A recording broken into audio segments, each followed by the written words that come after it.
So I knew when I was pregnant with my second son, I just wanted to know, like, is it possible to have a vaginal birth? Because I've always heard you get one C-section, always a C-section.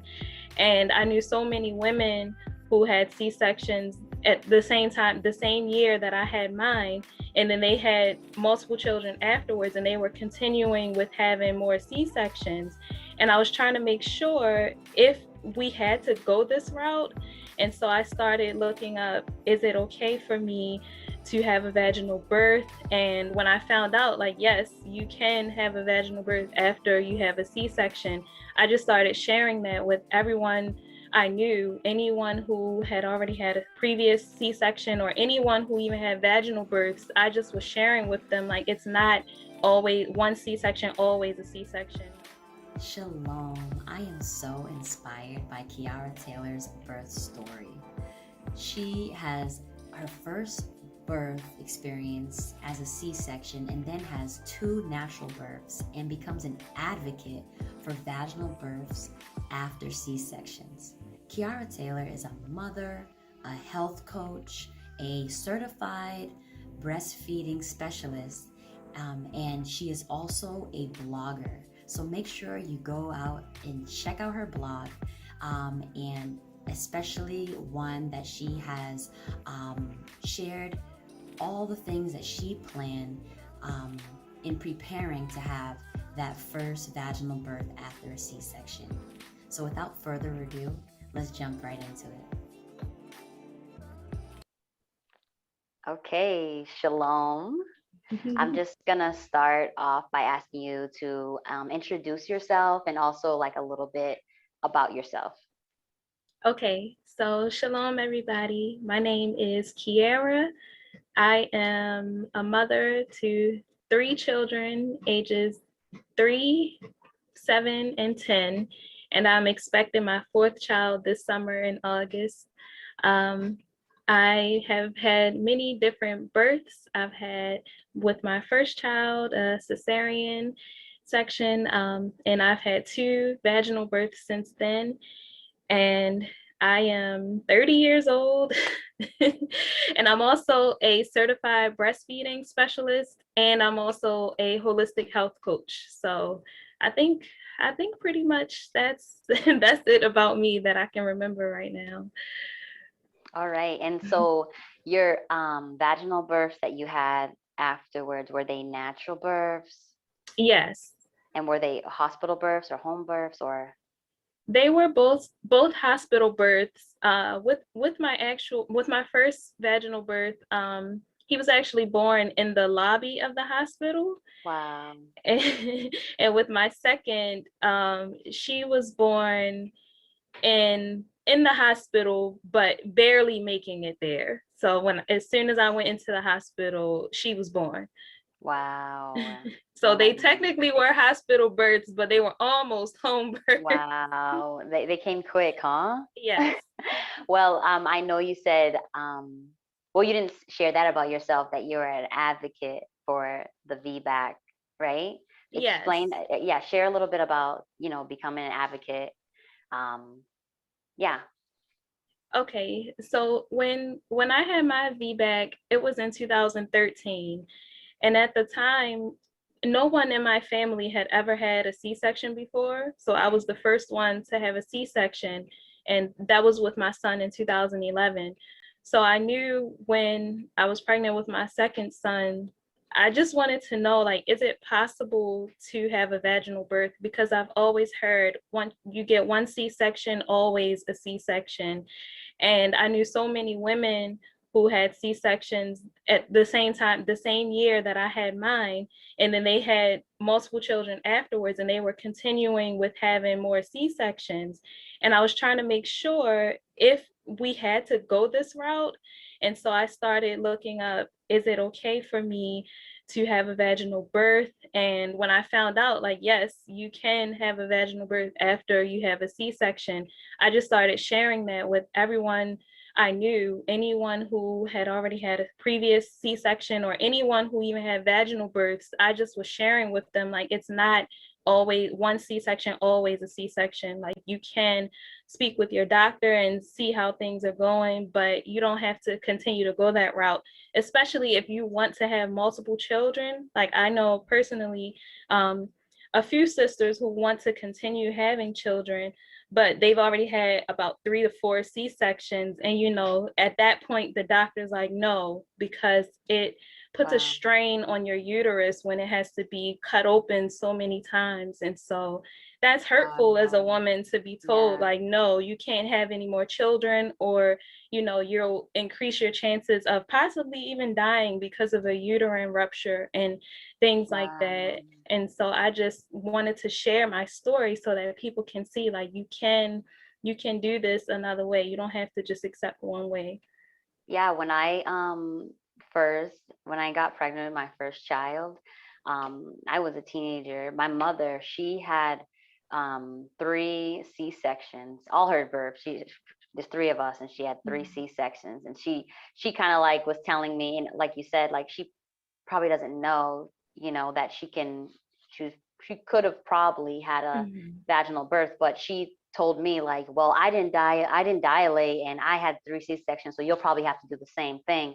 So even so, like, she believed that, and then to kind of, if I didn't know better, to pass that on to me, that you probably will have to too. And I know, like, when I was like an advocate for my friend when she was in labor, like, just being, her support. She was in labor and delivery, she was by herself. I remember I learned information about how, like, doctors sometimes would kind of may like rush things and just be like, well, you have to get a C-section. And I remember being in the hospital with her, and she was like, the doctor, I just noticed the doctor kept looking at the clock. I just kept looking at the clock, kept looking up, and I'm just like, why is she not focused? It seems like she's has somewhere to go. And my friend was pushing, and then she's like, how about we do it? We need to do a C-section.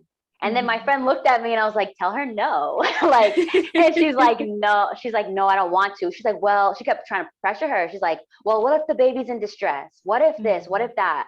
So she was like, but she's not, so no, so it was, even for her, she was like looking around. So it's very important, like you're saying, like, kind of to educate, the women out there that, there is a possibility that you're able to have a vaginal birth and, continue, having more children. So I'm happy that you're sharing that today, because that is something, like, I'm not knowledgeable about, and neither is, like I said, my mother. There's so many women out there who just believe whatever they're being told. So I can't wait to hear your story. So tell me about that experience. Well, it kind of sounds a lot similar to what you said just now. So with my first birth, I was young. I think I might have been 20 years old, and I just trusted everyone around me and my family, the medical professionals. And I even had some friends from school who had children the same year as me. And I remember one friend of mine, she was on Facebook the whole time she was in labor. And I remember thinking, like, how is she having her baby right now? She's giving everybody updates, and it's because she had gotten pain medication. And so she got the epidural. And so I thought, okay, like, she's able to still be talking and doing all these things. Her family's around her. And so when I went in with my first child, I was already 6 centimeters dilated, and which is pretty far, for your first child to be going in the hospital that far. I thought, like, okay, baby should be here in no time, but I was super exhausted. And I had been running errands trying to get everything prepared for the baby the night before, and I was super exhausted. And so everyone kept telling me, if you get the epidural, you'll be able to get some rest. And so I said, okay. And then the nurse just told me, you get the epidural, you can get some rest. And then by the time you wake up, pretty much it'll be time to push. And that sounded really good. So I was able to do that. But at the time, no one told me that I wouldn't be able to feel myself pushing. And for me, that was a big thing. And, my mother's there. She's like, you don't need to feel it. Just do what we're telling you to do. And I'm like, I can't feel my legs. And so I can't feel myself pushing. It kind of feels like when you go to get like dental work done, and it's like you feel crazy if you're trying to eat and your mouth is numb. It feels like food is just going to fall all over you. Yeah. It was like that same feeling. And the baby's heart rate started to drop. And at that point, when they told us baby's heart rate is dropping, we have to get the baby out immediately, they tried to use, I forgot what the tool is called, but it has like a little needle on it, and it's like kind of like a plunger with like a little needle, and they try to like suction the baby out. They tried everything and he wouldn't come. And so they said, like with your friend, baby is in distress now, so we have to do a C-section.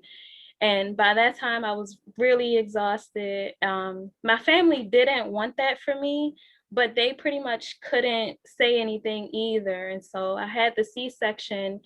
And because the C-section, it was harder for me. Like some women are able to still be awake and just have the whole procedure done. But for me, I had oxygen in my nostrils, and it was too strong. And so I asked them, could you please turn down the oxygen?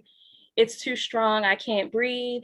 And I was starting to panic because I didn't know, like, for some reason they had my arm strapped down, like a letter T. Like I just was like, strapped down, and I couldn't breathe. I'm strapped down, and it felt like I just was suffering, like I was suffocating. And so they one of the nurses, she told the doctor, she said, this girl, she is I'm trying to think of the exact word, but pretty much she said that I was becoming anxious. And so the last thing I remember is she gave me a needle and I was out. And I did not see the birth of my son. The next thing I saw was when my husband woke me up and he said, here's our baby. And I remember seeing him, and then I just fell back to sleep again. So it was really traumatic. And I just couldn't understand why they couldn't just turn my oxygen down. It was almost like they didn't feel like doing it. And it was so many things that after these years passed by, I started hearing more and more women talk about their C-section stories and how so many protocols were being broken during the time. I guess between 2010 and 2015, there was a lot of protocols being broken with doctors. And I even found out that I only was allowed to push for about 20 to 30 minutes, but they were supposed to at least give me an hour, and they didn't do that. And so there was so many things. And so I knew with my second son that I was not going to go through that again. And that's why I tried to have the VBAC, and that was in 2013 when I had him. So that was the C-section story. And with the VBAC, my son was born at 36 weeks. And before he was born, I pretty much talked to my doctor, and she said everything was fine, because for me, I fit the description to have a VBAC, because my C-section, it wasn't because of my weight, or it wasn't because of any type of health issues. It was an emergency C-section. And so that is what allowed me for them to give me the okay for my VBAC. And I pretty much changed everything to have this vaginal birth. I just prayed constantly. And so many people, they didn't understand. They were like, why is it such a big deal? As long as the baby's born healthy, that's all that matters. But I saw mentally, after I had my first son, I saw that I was not mentally okay. And I was in a lot of pain. I had, staples and stitches in my body, which was extremely painful. And then I had to deal with breastfeeding, which was painful too at that time. And I saw like I was not okay. And so I knew there was a better way. And I'm like, the Most High designed us as women to give birth a way, a way that it's supposed to happen, and everything will be fine that way. And I knew I wanted to do that. And I was just so thankful when I was able to. that he allowed me to experience that. And so I changed my diet, and I just was praying, and I meditated, and my meditation was more so just clearing my mind of any negative thoughts, any thoughts of doubt. I just wanted to really remember that I could do this, and it was going to be okay. And I did think at the end of it, like if I did have to have another C-section, I would be fine. But I knew that I only kept that in my mind to just not stress myself out, but I knew what goal I was fighting for. And I knew, like, okay, I'm going to have this VBAC, but that was always in the back of my mind. And so he came 1 month early, and on the day he was born, me and my 2-year-old at the time, we were just, he was born in November, so we were just having some tea, and we were just relaxing. It was like a rainy day, and I noticed around 3 o'clock in the afternoon, my stomach had like these little crampy feelings, but I thought, no, that's not baby. It's too soon. It's 1 month away. And then 4 o'clock came, and 5 o'clock came, and around 6 o'clock, I called the labor and delivery, and I asked them, I said, I've been having these pains since 3 o'clock. And they just told me, just drink some water. It's probably Braxton Hicks. My body's just preparing for labor, but it's not the real thing. Yeah, we always know our bodies. I feel like that's the theme after hearing so many birth stories from our people. It's like we know our bodies. We tell them something, and they're like, nah. Yeah. Like it kind of bothers me that you're in that, like when you said about when you were getting the C-section, like. Can you turn the oxygen down? Like, I can't really breathe. It's like, nah, we're gonna do what we want to do. But yeah, so you they said just drink some water, and and I did that, and it was around 6 o'clock, so I started making dinner, and my mother-in-law, she came to visit, and I'm not somebody who likes to share my pain. And so the whole time I'm sitting there talking with her, I'm in so much pain, maybe about a 6 or a 7 on the pain scale. Like, it's pretty bad. And I'm just like smiling with her and talking because I didn't want her to worry. And then, so she left around 7, and my husband's home. And I told him around 8 o'clock, I put my 2-year-old to bed, and I said, I think that I might be in labor. And by now, I'm like vocally in labor. Like I'm like, okay, I need to get my CD on, and I need to like my incense and stuff like that. So you said that was around 3 o'clock you started feeling something, 3 p.m., right? After the tea. And then when was this that you're saying that it started? So this is now about 8 o'clock. Okay. Because it was becoming so painful that I thought I need to put my 2-year-old to bed, because something's happening here, and I need to be able to focus now, because the pain was so bad that I'm like, okay, he needs to go to bed. Yeah. And so I put him to bed, and it's actually funny because a few days earlier, my 2-year-old helped me pack my baby's diaper bag. Aww. Because I knew that we were going to have a hospital birth. And so we finished the diaper bag packing, and it was already ready. Like, everything was already ready to go, even though it was only a month earlier. I just thought, like, wow, we probably mentally knew that it was time to prepare. And 8 o'clock, I'm just in there, and I started the contraction timers, and they were coming consistently. And so I knew that this wasn't just some practice labor, because now they're coming at a consistent time. And so 9 o'clock, me and my husband, we didn't have a car at this time, so we had to call my mother to come get us. And so she came to take us to the hospital, and my mother-in-law came back to take my baby back to her house. And so we just, by now, I'm just like screaming when my husband is on the phone with his mother. She's like, "Is that Kiara in the background?" Who is that? It was just so painful at the time. And I I knew it was labor, but I wasn't worried. I knew that it was a month before he was supposed to be born. He was supposed to come December 8th, and I had him on November 7th. And so I just wasn't worried because I said, you know, if my body's doing this, then we'll be fine. Like, it's, even though it's a month before the time, I just felt like things will be okay. And we got to my mother's car, and I'm just in a robe and like a maxi dress. Like, I just put something on. It's freezing cold outside, but I'm not even dealing with the weather right now.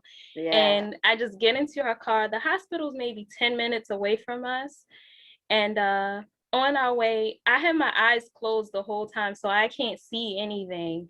Yeah. And then my water breaks in the back Wow. seat of her car. My water Wow. breaks. And she driving to the hospital, she makes a wrong turn, and so that holds us Well, up even more.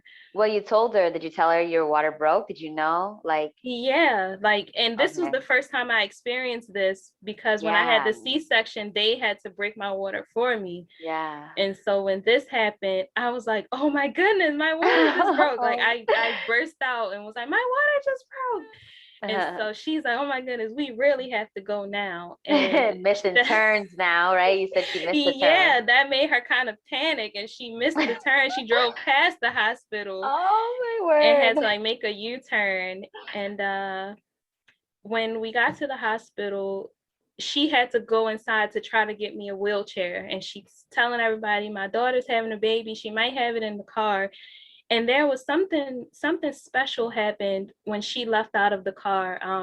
My husband and I, we were sitting in the back seat, and I guess there was like a break in between my contractions. And so I sat there and I told him, I said, I could have the baby right here in the car. And he's like, Kiara, don't do that. Like, nah, like, we get it. You're strong, but like, I mean, you can have this baby in this car, but I ain't ready to have this baby in this car. So let's Exactly. not take our faith there, right? That scares them, right? Right. And he's like, it's freezing cold outside. He's like, you know, we're right here at the hospital. All we have to do is walk in. And it was almost like a superhuman strength came over me. And I just was like, we can do this. And his name is Rashard. And so I'm like, Rashard, we can do this. Come on, let's go. And so I just got out of the car, and it felt so crazy because I'm just like, I don't know where that strength came from. And I wasn't in any pain at this time. Like, the contractions were taking like a long break. And I got inside, and for some reason, this is actually kind of funny. The security, he sees me like having contractions and stuff once I get inside, but he tells my mother he cannot get me a wheelchair because he can't leave his post. And so I guess he might have been on some type of probation with his job or something. But he's Yeah. like, Miss, I can't leave my post. And she's like, my daughter's having a baby. And he's like, I'm Like, sorry, I can't leave. that's just too bad. Like, Yeah, exactly. And so she's running around trying to find a wheelchair for me. There are none available. that's And crazy. then Where is the staff? Like, it's no one. It's just the security guard who can't leave his post, and everyone else is in the back somewhere, like in the different departments. yeah, working. And so I have one last contraction, and that's when I knew, as I'm walking to the wheelchair, I have one, and I had to stop, and I just grabbed my husband and I just yelled, and I knew in my mind, I'm thinking, this is the ring of fire. And my son, it's like the loudest, most painful contraction, but I knew this is his head. And I told my husband, I said, this is the ring of fire. I said, this is his head coming. And I'm yelling and stuff. And so I just pushed, and I knew, and I said, his head is out. And, you know, I have on this robe and I have on my maxi dress, and I'm still wearing my underwear. And so I'm panicking, thinking, what's going to happen? Like, I'm blocking him, like my undergarments are Yeah. blocking him. And so my husband, he kind of helps me, and he's like, okay. He's like feeling around. He's like, okay, I feel his head. And Wow. we get the wheelchair, and I just lay back, and my mother and my husband, they're actually there to like catch my baby. Oh, wow. And it was just so special. And by then, you know, we didn't know what we Did were he having at the time. wait, did he leave his post yet? Did security leave his At the post? okay, the security, he's staring in awe. Like he is just looking, his mouth is literally wide open. Wow. And he's just like looking at everything, and he's still at his post. But he's just looking. And you know, my husband, you know, I saw the baby. I see that he's looking right at me. His eyes are wide open. Oh, And I'm not panicked at all. But my mother, she's like rubbing his head, and she's like, come on, cry, baby, cry, so that we can know like he's alert and awake and everything and alive. And so he starts to cry. And then she tells us, it's a boy. And I felt like I knew the whole time that it was a boy. And I just was like, wow, like it's a boy. And wow. by then, doctors, everyone's coming out, and they're just like, okay, we got to get in a wheelchair. And they get me set up, and they roll me to the back. And I guess there were people in labor and delivery waiting to be seen, and they were like all clapping for me, like it was something from out of a movie. Oh, that's awesome. It just felt so amazing, and it was just like completely different from my C-section experience. And I just felt so alert. It was almost like I was on a high. Like I couldn't believe that this was happening, and I just had him. And I just remember thinking like, I did it, Yeah. and it just felt so special. Wow. So I guess, you were like, I could just have this baby right here. You just spoke that Yeah. out, that was prophetic, right? And you're like, I'm having this baby. Even the security guard was like, yeah, I was probably like, stay put, just stay put, Yeah, because we exactly. gonna test this, what she just said. Let's no, but so when you had this birth, okay, I know you were mentally prepared. So were you in the truth? Like you had faith, you were a believer at the time, you Yes. know? Yeah, How we with the were. C-section were you as well? Yes, we Oh, okay. were. And I kind of feel like the Most High used that C-section to really get me on the path that I'm on today. And so I don't really look at the C-section as, of course, it wasn't the best thing that I would have wanted to experience, but I look at that now and I'm thankful and I appreciate it, because if I had not gone through that type of experience, I wouldn't know anything about like the business of births in America and the Yeah. whole everything. And even going back to how they tested different things on our ancestors, different medical tools and all these things.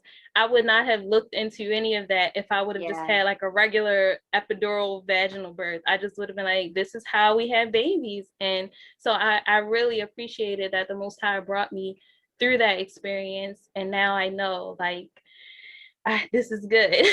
Yeah, yeah, that's awesome. That is amazing, and that's inspiring. Like that is very inspiring. And what would you like?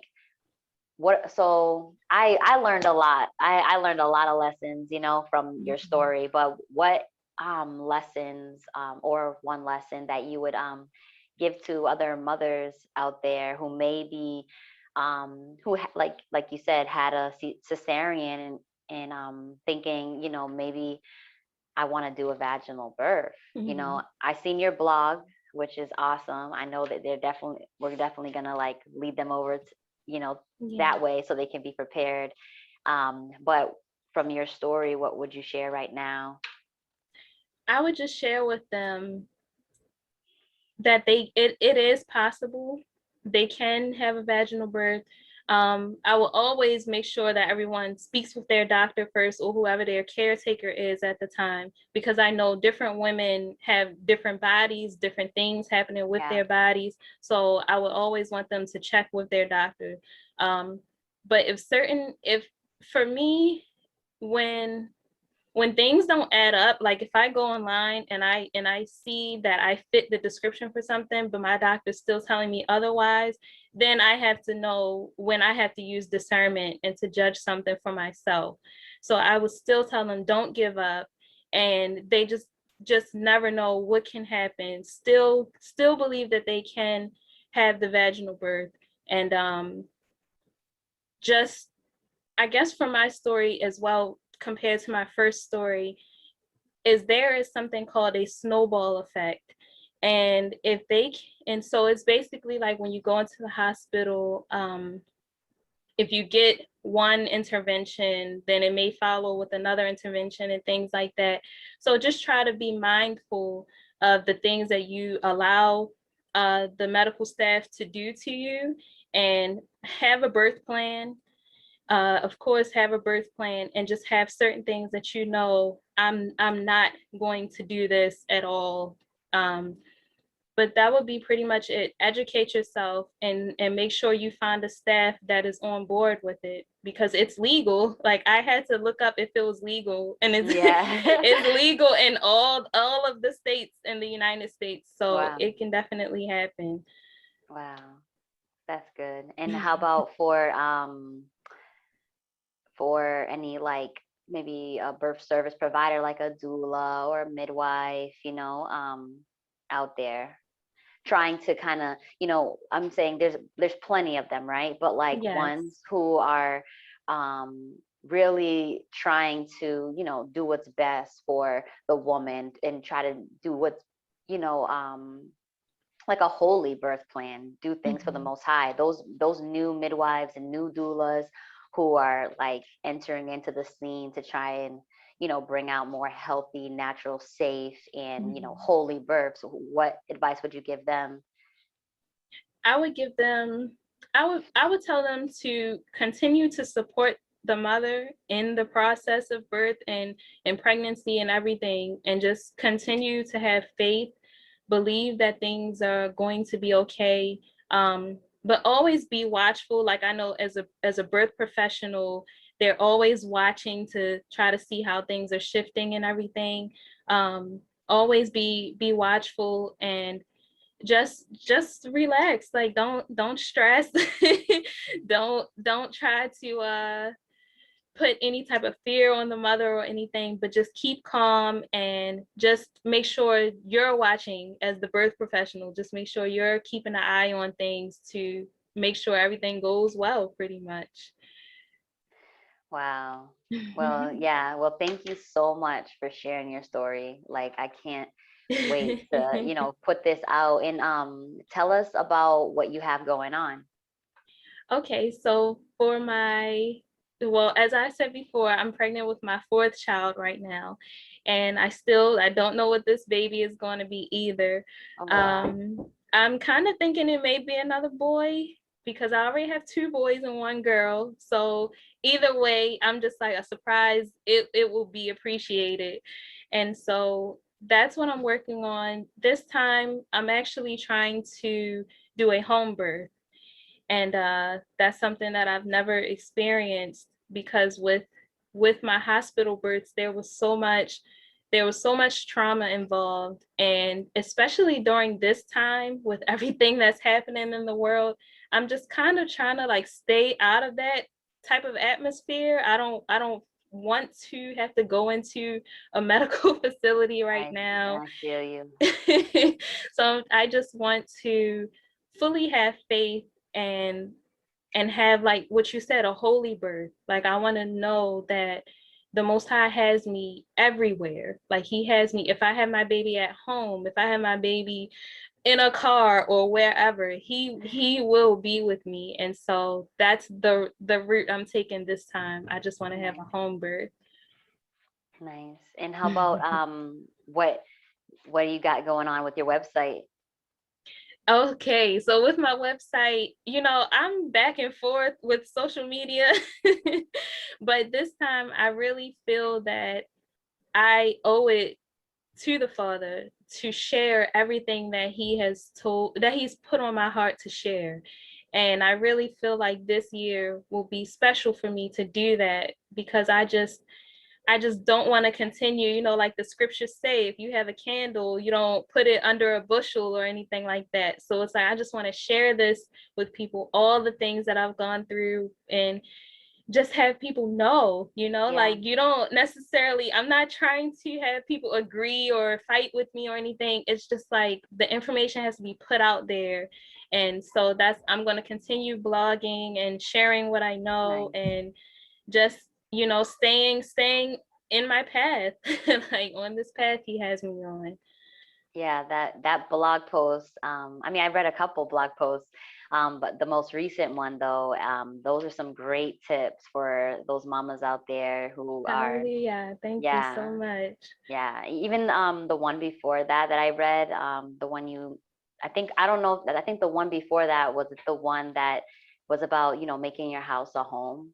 Like, Yeah. yeah, that one was really beautiful. I was like, it matters. Like all that stuff matters. And, there's so much, Absolutely. and that's like you said, being able to, take what you learned and not just keep it for yourself, but to give it Mhm. to, especially the mamas out there who are just like super busy. Like we are Yeah. all relatable. We need one another. We need this encouragement. We need the support.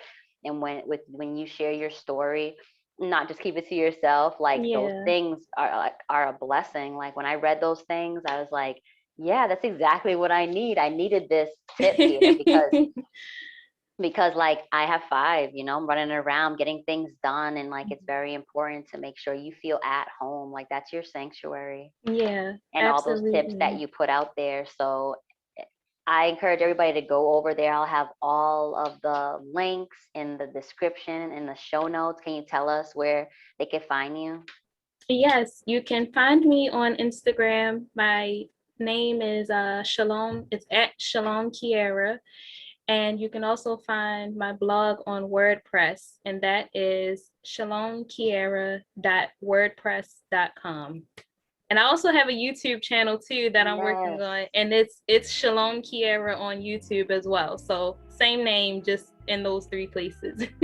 Awesome. All right. Well, thank you so much for sharing your story. I can't wait to, for so many people to hear this, especially like I said, I imagine if my mother heard, Yeah, heard your story, like how different birth would have been for her. absolutely. Thank you for having me on here, and I thank you for sharing your birth stories as well. And I'm going to continue to stay in touch with you so that you can Yeah. inspire me more on the path I'm on right now.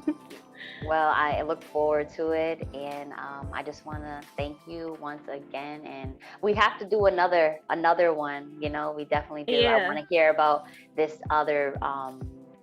When is your baby due? in August. August. Okay, so Mhm. I definitely got to hear what the Most High does in your family's life with this one, because like with me, it really grows your faith. It's amazing Yes, experience. absolutely. So thank you so much. Shalom. Shalom. Bye-bye.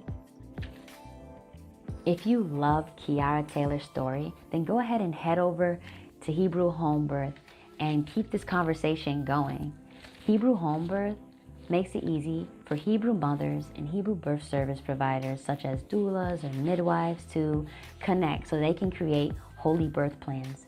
There's also a community section where you can post, share your birth story, share your information, your inspiration, and to comment, like, share, and favorite each other's posts. There's also a directory, so if you know a Hebrew doula, a Hebrew midwife, you can, or you're a Hebrew doula or midwife yourself, you can go ahead and add yourself to the directory, as well as our podcast. And if you have a story, then please be our guest. Shalom.